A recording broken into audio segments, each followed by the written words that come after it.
बिस्मिल्लाहिर्रहमानिर्रहीम। लाखों करोड़ों दरूद आप सल्लल्लाहु अलैहि वसल्लम पर और आपकी आल पर। नाज़रीन, आज का हमारा लेक्चर जो है वो है इल्लीगल डिटेंशन बाय पुलिस। अगर कोई पुलिस ऑफिसर किसी बंदे को इल्लीगली गिरफ्तार कर लेता है तो उस बंदे को क्या रेमेडीज़ जो हैं वो अवेलेबल होंगी। आज की वीडियो में हम ये सारी चीज़ को डिस्कस करेंगे, तो पूरी वीडियो देखिए ताकि आपको सारी बात की जो है वो समझ आ सके। तो आइए बिना टाइम ज़ाया करें आज का अपना लेक्चर स्टार्ट करते हैं।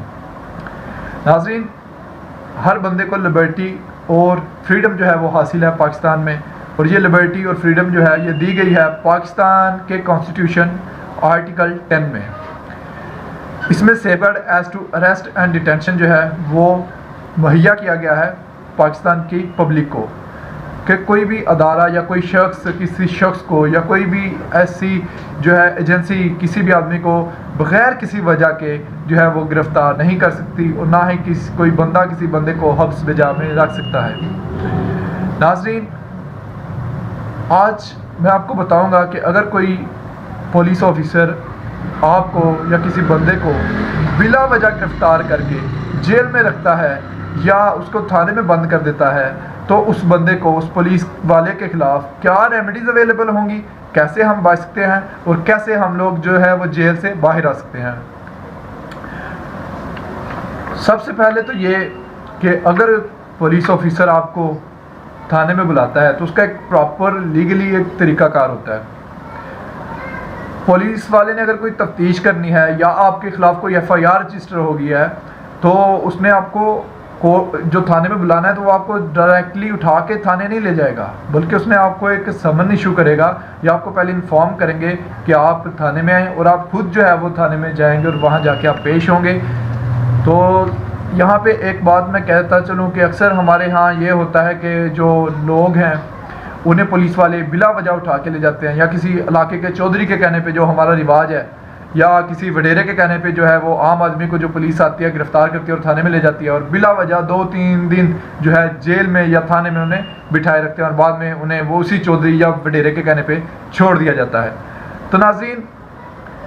ऐसा बिल्कुल नहीं होना चाहिए। अगर कोई पुलिस ऑफिसर ऐसा करता है तो उसके खिलाफ आप एक्शन ले सकते हैं, जिसे हम आगे चल के अभी डिस्कस करेंगे। लेकिन अभी आपको मैं बताता चलूँ कि अगर पुलिस वाले ने आपको तलब किया है तो आप अब जा रहे हैं, आपको सबसे पहले उसने जो लीगली वे अडॉप्ट करना है वो आपको समन करेगा कि आप जी पेश हो, आपके खिलाफ ये FIR रजिस्टर हो गया या ये आपके खिलाफ एप्लीकेशन आई है। अगर नहीं तो वो आपको ये समन इशू करेगा कि आपको फ़लाँ केस में इन्वेस्टिगेट करना है, काइंडली आप हमारे साथ तावन करें, थाने में आएँ। या वो आके कोई कांस्टेबल के हाथ अपना पैगाम देते हैं और आप थाने जाते हैं। अब आप थाने चले गए, आपसे उसने इन्वेस्टिगेट कर लिया, इन्वेस्टिगेशन की पुलिस ऑफिसर ने। अब आप वहाँ जाकर इन्वेस्टिगेट में शामिल होकर जब आप निकलने लगे तो उससे पुलिस ऑफिसर से आप ये कहें कि काइंडली आपने क्या रोज़नामचे में मेरा नाम और मेरे आने की वजह दर्ज कर ली। ये आपका हक है, आपका राइट है, आप ये पूछ सकते हैं पुलिस वाले से।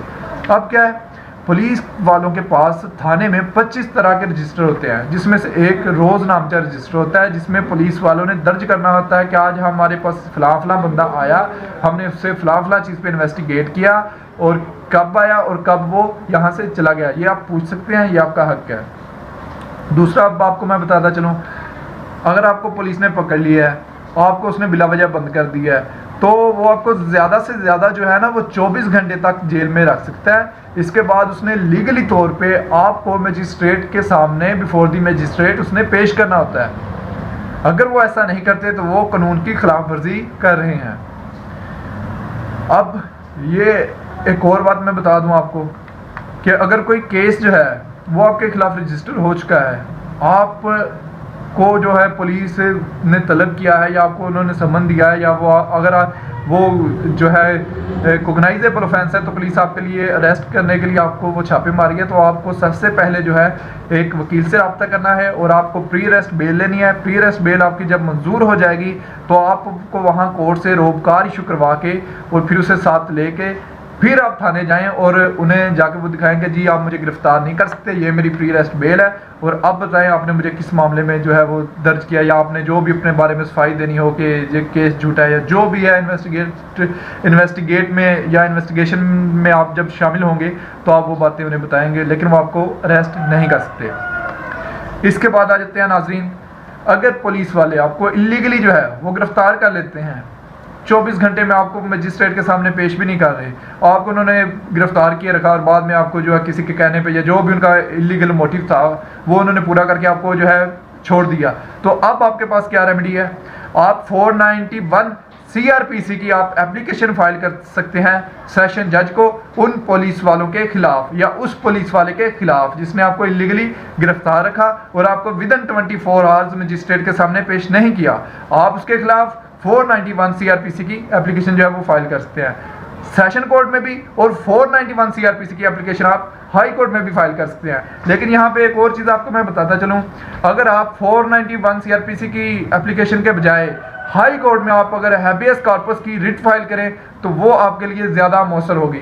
अब दूसरी बात यह है कि वैसे भी अगर आपने 291 CRPC के सेक्शन के तहत भी अगर आपने पिटीशन जो है वो फाइल करनी है तो वो सेशन कोर्ट के बजाय आपको हाई कोर्ट में फाइल करनी चाहिए, क्योंकि अक्सर होता यह है कि जब हम लोग सेशन कोर्ट में पिटीशन फाइल करते हैं 491 की तो अदालत का जो अमला है वो पुलिस के साथ मिला होता है, वो साइड पे होते हैं, जैसे ही उन्हें पता चलता है वो बता देते हैं पुलिस वालों को। और अगर बंदा उन्होंने इलीगली गिरफ्तार करके अपने पास रखा हुआ है तो वो उस बंदे को पुलिस जो है उस जगह से जो है वो गायब कर देती है। और जब हमें पुलिस अमला जो भेजती है अपने साथ,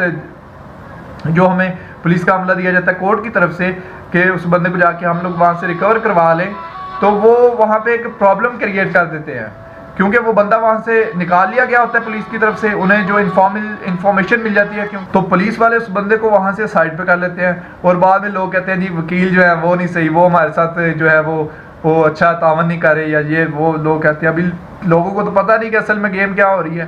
तो इसीलिए इसमें बेहतर चीज़ ये है कि आप हाई कोर्ट में जो है 491 CRPC की पिटीशन फाइल करें, या आप उससे हाई कोर्ट में आप हैबियस कॉर्पस जो है उसकी आप रिट जो है वो फाइल करें। ये दोनों चीज़ें आपके हक में बेहतर होंगी और आपका जो है वो बंदा वहाँ से रिकवर करवा लिया जाएगा अगर वो इलीगली कैद कर रखा है पुलिस ने। अब यहाँ पे आपको मैं एक और इम्पोर्टेंट बात बताता हूँ, अगर कोई पुलिस ऑफिसर किसी बंदे को किसी शख्स के कहने पे या किसी से रिश्वत लेके जो है वो इलीगली किसी बंदे को जेल में 2, 3, 4 दिन बिठाए रखे या उसको थाने में बंद कर देता है, तो उसके खिलाफ क्या है जी, पुलिस को भी सबसे पहले तो कानून के अंदर रह के काम करना होता है। तो वो वायोलेशन कर रहा है पुलिस ऑर्डर 2002 की भी, तो ऐसे पुलिस ऑफिसर को ना सिर्फ आप 5 साल कैद करवा सकते हैं बल्कि उसके खिलाफ आप डिपार्टमेंटल इंक्वायरी भी लगवा सकते हैं, उसको उसकी नौकरी से भी हाथ धोना पड़ सकता है, उसको 5 साल कैद भी हो सकती है और जुर्माना भी हो सकता है। तो अब इसके जो प्रोसीजर है उसके खिलाफ कार्रवाई का वो क्या आ जाता है जी, वो मैं आपको बताता हूँ कि आपको सेशन कोर्ट में जाना है, सेशन जज को आपने जस्टिस ऑफ पीस को आपने एप्लीकेशन देनी है कि जी फलां बंदे ने मुझे फलां जो है इतने दिन में फलां जगह पे मुझे बिला वजह जो है या किसी शख्स के कहने पे या रिश्वत लेके मुझे जो है गिरफ्तार कर लिया और बिला वजह मेरी जो है वो रोजनामचे में एंट्री नहीं की, मेरे खिलाफ कोई FIR दर्ज नहीं की और मुझे बिला वजह जो है इलीगली और इलीगल मोटिव को हासिल करने के लिए मुझे जो है वो थाने में बिठाए रखा, काइंडली आप इसके खिलाफ जो है कार्रवाई करें। तो अब सेशन कोर्ट जो है वो उसके खिलाफ कार्रवाई करेगी और उसको उसकी नौकरी से भी हाथ धोना पड़ सकता है, डिपार्टमेंटल इंक्वायरी भी हो सकती है, 5 साल उसको कैद भी हो सकती है और उसके अलावा उसको जुर्माना जो है वो भी हो सकता है। अगर आप चाहें कि आप अपने इलाका मजिस्ट्रेट को भी उस पुलिस ऑफिसर के खिलाफ एप्लीकेशन देना चाहें तो वो भी आप दे सकते हैं, यही इसका हल है। ये नहीं हो सकता कि उसी बंदे ने आपको जो है वो इलीगली उसने उठा लिया और आप उसी पुलिस ऑफिसर को कहेंगे जी आप अपने खिलाफ जो है वो FIR रजिस्टर करें, या उसके किसी हमनवा को आप कहें या उसके जो हमरा आदमी थे उसको आप कहें, तो वो कभी भी अपने ही ऑफिसर के खिलाफ FIR उसी थाने में रजिस्टर नहीं करेंगे। इसका यही वाहिद हल है, आप सेशन कोर्ट में जाएं, सेशन जज को आप एप्लीकेशन देंगे, जस्टिस ऑफ पीस को एप्लीकेशन देंगे, या आप जो है इलाका मजिस्ट्रेट को भी एप्लीकेशन दे सकते हैं। और अब ये तो होगी सारी कानूनी बातें और उम्मीद करता हूँ आपको समझ आ गई होगी कि अगर कोई पुलिस ऑफिसर किसी बंदे को इलीगल गिरफ्तार करे तो ये रेमेडीज आपको अवेलेबल होती हैं। और अगर आपको जो है वो प्रॉपर तरीके से बुला रहा है और आपके खिलाफ FIR रजिस्टर हो चुकी हुई है, आपको प्री अरेस्ट बेल लेनी है। अगर आप बेल नहीं ले पाते, पुलिस वालों ने आपको गिरफ्तार कर लिया, तो अब आपके पास सिर्फ एक ही रास्ता जो है वो मौजूद है जेल से बाहर आने का, वो ये है कि आपको जो है पोस्ट अरेस्ट बेल जो है जिसे हम कहते हैं जमानत बाद गिरफ्तारी, वो आपको सेशन कोर्ट से जो है वो हासिल करना होगी और यही उसके उस जेल से उस पुलिस वाले से निजात हासिल करने का और बाहर आने का एक वाहिद जरिया है। उम्मीद करता हूँ आपको हमारी आज की वीडियो पसंद आई होगी। हमारे चैनल को सब्सक्राइब करें और प्रेस करें बेल आइकन को, ताकि आपको हमारी हर